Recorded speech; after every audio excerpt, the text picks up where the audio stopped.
How many of you understand that new patients are pretty important to grow your business? Guys, I'm in the same business as you. We got really only three options, right? We can attract new patients, we can convert them, and we can retain them. I'm going to show you our models that we work on in a moment. Many of you have been exposed to some of these models before, but hopefully we can expose you to some really cool stuff today. Guys, this is how you grow a practice.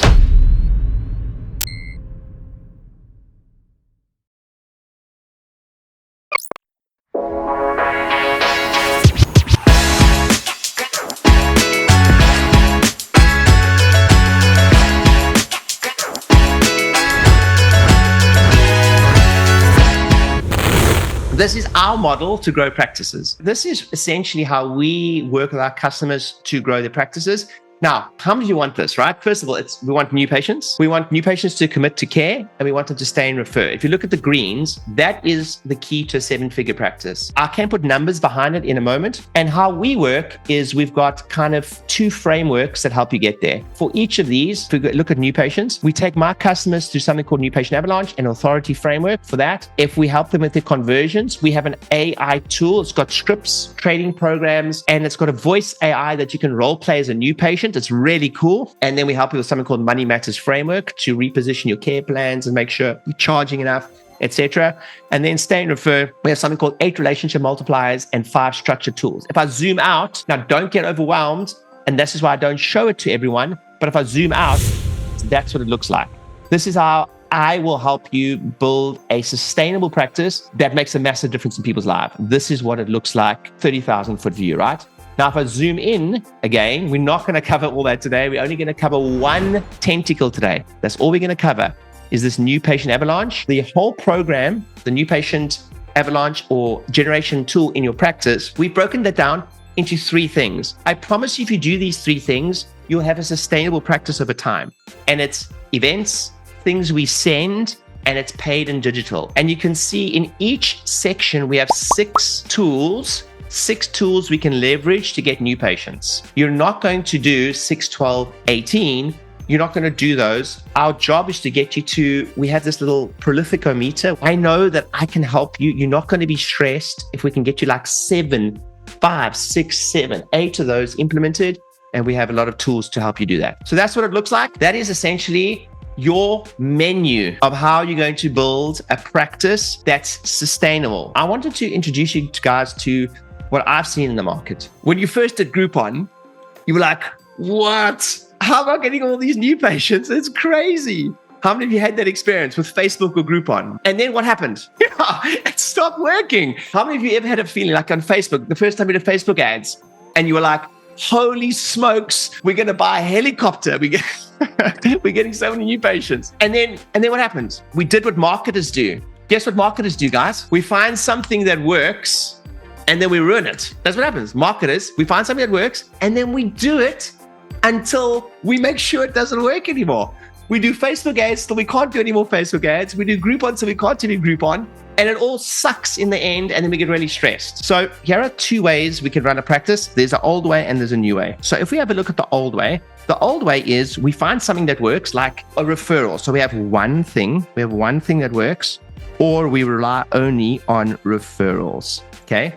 And typically what happens is that's one source of new patient, roughly speaking. And when it stops working, typically what happens is we go into what we call yo-yo marketing. We're like, what can we do? Let's do this campaign. Let's quickly do a campaign. Let's quickly do a Facebook campaign. Let's quickly do a reactivation campaign. And by the way, if I could draw better, I'll draw adrenals there. And our adrenaline goes through the roof. Generally, I mean, guys, I'm sorry, like I'm going to swear here just for context. So just please forgive me. How many of you have ever gone, guys, where's the new patients next week? It's like, what is going on? Like, it's stressful, right?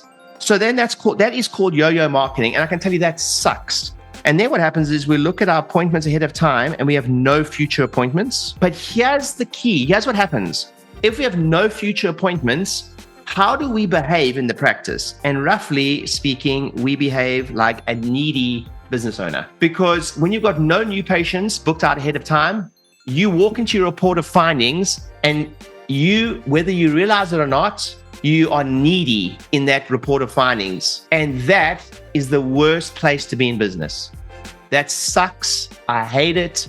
We don't want to be needy. We want to do the opposite of that. Here's the new way of practice. Yes, there's a bit more campaigns to implement, but if we do something called 7-11-4, which I'm going to teach you in a moment, what happens then is we have multiple forms of new patients. And when it stops, because something's going to stop working, we just pivot. We got 6, 12, 18 things we can pull the trigger on.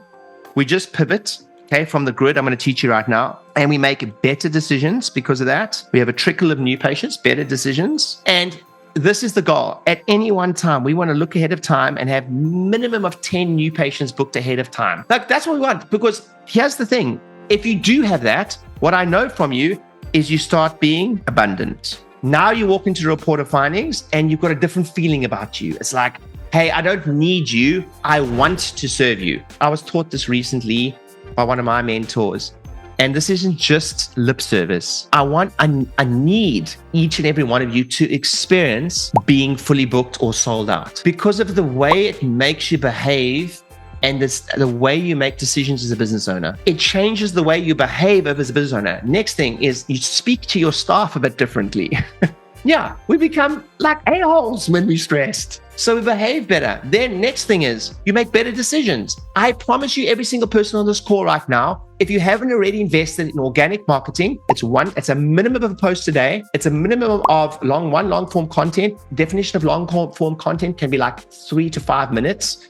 Definition of short form content, so 3 to like 15 minutes. Short form content might just be like your reels, posts, etc. But there's going to come a moment when every single person on this call, the penny's going to drop in the next 1 to 3 years. And you're going to go, oh, shoot, I now get it. It's 3 to 7 posts a day and one form content. That's going to happen. I promise you, the penny's going to drop for each and every. You're going to go, oh, shoot. Why have I waited so long? And the good news about this is that you're going to get awesome traction for very cheaply in this. But I promise you right now, if you fully booked ahead of time, when I say for whatever different, fully booked is a feeling. It's not actually being fully booked. It's like, hey, I'll jump into my new patient report of findings knowing I don't need you. Here's what you need. And I've got 10 new patients booked out ahead of time. That means my recommendations are firm and strong. That means that I'm not doing yo-yo marketing. That means that when the opportunity comes along to add another marketing source, I can do that on the basis that I know I'm fully booked ahead of time and I have good cash flow. Now I'm making good decisions because what the truth of the matter is, you've got to be investing in these other marketing avenues because something you're doing right now is going to stop working soon. The worst number in business is 1. I would argue that 2 is pretty bad too. So 1, if referrals is the only way you're getting new patients, that's bad. If referrals on Facebook are the only way you're getting new patients, that's just as bad.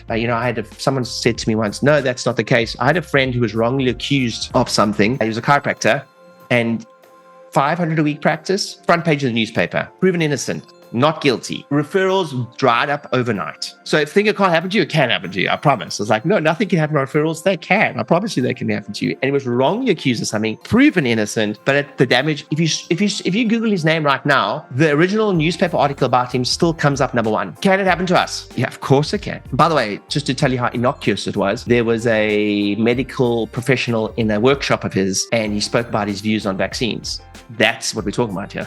And that went crazy. So we're not talking about anything like super crazy here, but it can happen to all of us. So we need multiple sources of new patient opportunities. So just behave better and make better decisions as a business owner. So here's what we're trying to get to. Google did a study. This is how much marketing has changed. Google did a study where they looked at how buying behaviors have changed in our marketplace. It's a 93-page report. You can Google it. So literally Google report 7-11-4 rule. And I'm going to summarize it for you in this report. The report's really interesting though. I haven't read the whole report, but I've read like big chunks of it and it's really interesting. But the summary of the report was that everything's changed. We used to be able to track where a new patient or new customer in any business was coming from, right? So we used to think like, oh, they've come from a Facebook ad.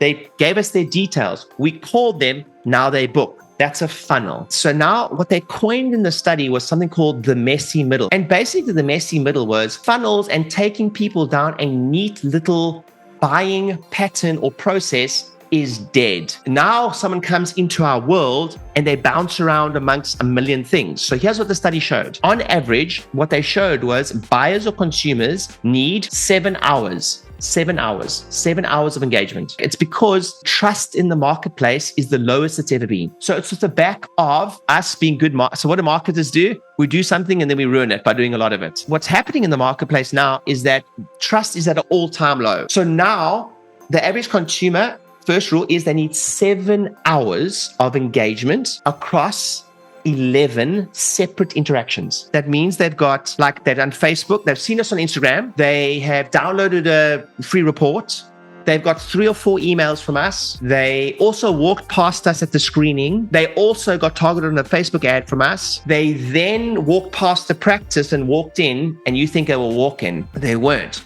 They had to engage with us 11 separate interactions before they decide to use your service. And then number 4, across a minimum of 4 platforms. 7 hours of engagement. This is going to change the way you do your marketing. 7 hours of engagement across 11 separate interactions across 4 separate platforms minimum. Okay. So we can no longer tell where a customer is coming from. Like, we can't say, oh, the Facebook, even this, we can't even say the Facebook ads aren't working anymore because they're not ending up in customers.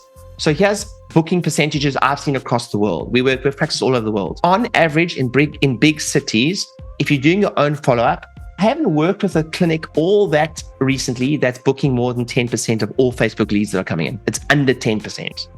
It's under 10%. It's probably closer to 5%, right? Probably begs the question to go, if I'm getting 100 leads, I'm booking 5 to 10 of them. Those 5 to 10, those 100 leads better be getting a weekly email from us, because that's the market. They better be in a retargeting campaign where they're seeing my short videos on Instagram. They also better be being invited to my next workshop I've got coming up. The customer is the hero, we are the guide. We don't care how they engage with our product or service. Some people are going to just choose the path to work with you through a workshop. The key is you better have that workshop, because some people are just going to prefer that, because for them, it's a lower risk interaction than booking an initial consultation. For some of you, it took 77 emails, 4 Facebook ads. Many of you got my book. I needed to send you a book. I needed to send you emails. I need to give you value on a call. I think we did 17 different pieces of content last week alone. That's what I need to do to gain your trust. And your customer's no different. You're not more sophisticated or more non-trusting or more anything. All the distrust you may feel for, let's say, a customer or someone selling your service,